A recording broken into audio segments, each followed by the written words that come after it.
একটা বেগুন, এটা আমি ছোট ছোট কেটে নেব। বেগুনটা আমি ধুয়ে নিয়েছি।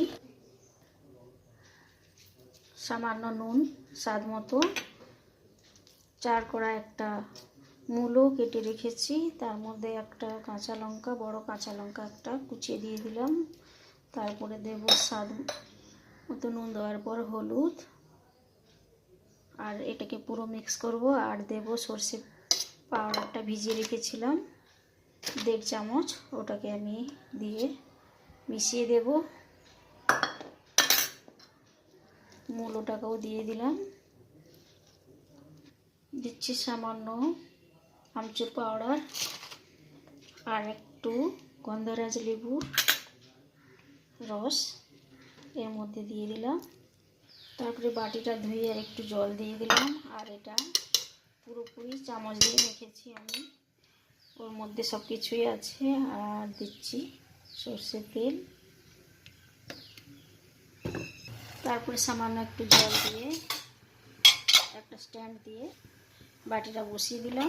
তারপরে আমি ভালো করে ঢাকা দিয়ে দেবো। এটা বসিয়ে দিলাম আমি এটাকে, তবে 2টো সিটি হলেই আমি বন্ধ করে দেব।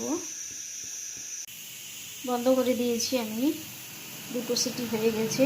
হাইতে মিডিয়াম করে 2টো সিটি, তো 5-6 মিনিটে হয়ে যায়। সিটিটা বন্ধ হতেই খুললাম এখনই।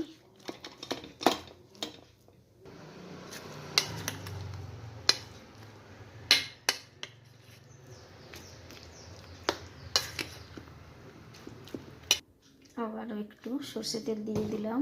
আর এটাকে ভালো করে আমি মাখিয়ে তো নিয়েছি, আরেকবার মাখিয়ে দিলাম। আর এর সঙ্গে দিয়ে দিলাম একটু ধনে পাতা আর সর্ষে, বেগুন, মূলো দিয়ে একটা চটপটা হয়ে গেল স্টিমে। তো সর্ষে বেগুনের চটপটা চাট, এটা ভাতের সঙ্গে খাওয়া, রুটির সঙ্গে, পরোটার সঙ্গে সবে দারুণ লাগবে। সামান্য একটু ধনে পাতা দিয়ে এমনিভাবে পরিবেশন করলে কেমন লাগবে, তো খেয়ে টেস্ট করে দেখবেন। পুরোটা আমি ভিডিওতে দেখাতে পারলাম নি। আপনারা দেখছেন smart kitchen by Krishna Das Adhikari. তো আজকের মতো এতটা, টাটা, বাই বাই।